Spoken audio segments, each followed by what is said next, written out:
अस्सलाम वालेकुम व्यूवर्स। आज हम बनाने जा रहे हैं मसाले वाली कुरकुरी भिंडी। इसके लिए मैंने आधा किलो भिंडी लिया है और इसको इस तरह बारीक बारीक काट लिया है। इसको काट के थोड़ा सा हवा में रख देंगे, ये सूख जाए। इसके बाद मैं इसमें ये मसाला लूँगी। इसमें मैंने लिए 8-10 लहसुन, कश्मीरी लाल मिर्च, सौंफ 1 टीस्पून सौंफ, 1 टीस्पून ज़ीरा, 8-10 कड़ी पत्ते, 1 टेबल स्पून पिसी हुई धनिया, 1 टीस्पून सॉल्ट, 1/4 टीस्पून हल्दी, ये अदरक के 2-4 पीस छोटे छोटे, ये सब पीस लूँगी दुरदरा सा चॉपर में से डाल के। और इस तरह की मैंने वो लिया है, मूंगफली ली है। उसमें से मैंने 2 टेबल स्पून मूंगफली निकाल के और तवे पे रोस्ट करके, ये देखें, इसमें मैंने ये मूंगफली ले लिया है। इसको चॉपर में पहले थोड़ा चॉप कर लिया है और 1 टेबल स्पून डेसिनेटेड कोकोनट ले लिया है, ये डाल दिया है। और ये सारी चीज़ें जो मैंने अभी आपको दिखाई थी, ये सारी चीज़ मैं इसमें डाल दूँगी और मैं इसको मोटा मोटा दरदरा सा पीस लूँगी। ये इस चॉपर में सारी चीज़ें डाल के और मैं इसको सब दरदरा सा इस तरह पीस लूँगी सबको। अब मैंने ये एक पैन लेकर इसमें 1/2 कप ऑयल गरम किया। गरम करने के बाद ये जो भिंडी काट के रखी थी, इसको मैं इसमें फ्राई करूँगी।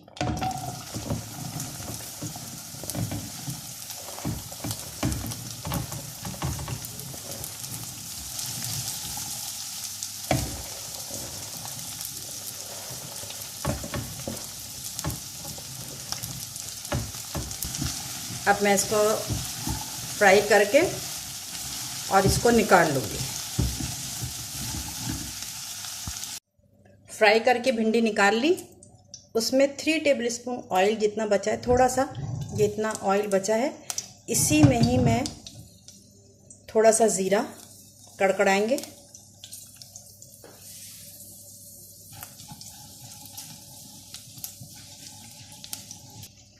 जो मसाला पीस के रखा था मैंने, मूंगफली और जो जितना आपको सब बताया था, इस सारे मसाले ये इसमें वापस डाल के इसी ऑयल में इसको फ्राई करेंगे।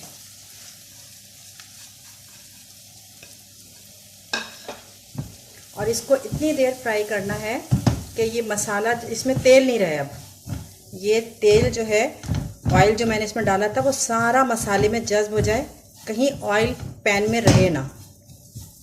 इस वक्त आप नमक चख सकती हैं इसका कि मसालों के साथ मिलके नमक कैसा हो गया है।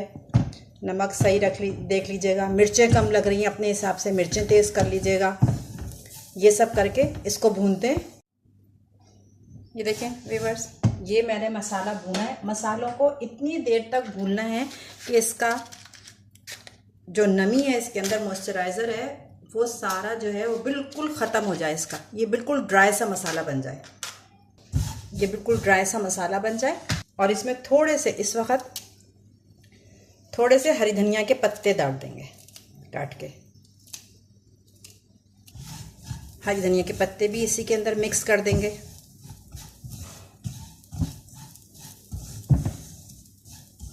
ये जब अच्छे तरीके से देखें, इसका कुछ भी इसमें मॉइस्चराइज़र नहीं है, बिल्कुल ड्राई हो गया।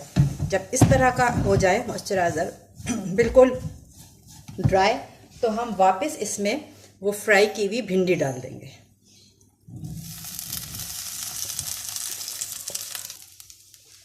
और भिंडी डालने के बाद हम इसको फिर मिक्स करेंगे इन मसालों के साथ और 3 से 4 मिनट तक इसको चलाएंगे, ताकि भिंडी के अंदर जो पहले से इसका अपना मॉइस्चराइज़र है वो भी ड्राई हो जाए। बिल्कुल ड्राई से भिंडी बनेगी। इस वक्त अब भिंडी डल गई है। वो जो नमक था वो आपका मसाले का था, अब ये इसमें भिंडी भी पड़ गई है, तो लिहाजा थोड़ा सा नमक आपको 1/2 टीस्पून और ऐड करना पड़ेगा। यहाँ पे इसकी हम चूल्हे की आंच धीमी कर देंगे। बस इतना सा मसाला, वो नमक मैं और ऐड करूँगी, मुझे थोड़ा सा कम लग रहा था। नमक ऐड किया। ऊपर मैंने ये 1/2 लेमन ये स्क्यूज़ कर दिया, बीज ना जाए, ख्याल रहे कि बीज ना जाए, सिर्फ इसका रस इसमें जाए, नींबू का रस इसमें जाए। और इसको हम बिल्कुल ड्राई करना है, पानी वानी कुछ नहीं, ना गीला चमचा ना कुछ। इस तरह से तैयार की हुई भिंडी आप जो है मसाले वाली 2 से 3 दिन रख भी देंगे तो भी आपको इसकी भिंडी ना ये ख़राब होगी, ना इसमें से किसी पुरानी स्मेल आएगी। अगर आप किसी सफ़र पे जा रहे हैं तो जब भी इस तरह की भिंडी बना के दे के जा सकते हैं। ये सब्ज़ी भी खाने को मिल गई आपको और ये ख़राब भी नहीं होगी। इसको 3 से 4 मिनट मैं भूनूंगी और ये रेडी हो जाएगी। फिर हम इसको डिश आउट कर देंगे। ये है मसाले वाली फ्राई भिंडी रेडी हो गई। अब इस मसाले से या इस रेसिपी से आप भिंडी बनाइएगा और मुझे बताइएगा कि आपको ये कैसी लगी। अल्लाह हाफिज़।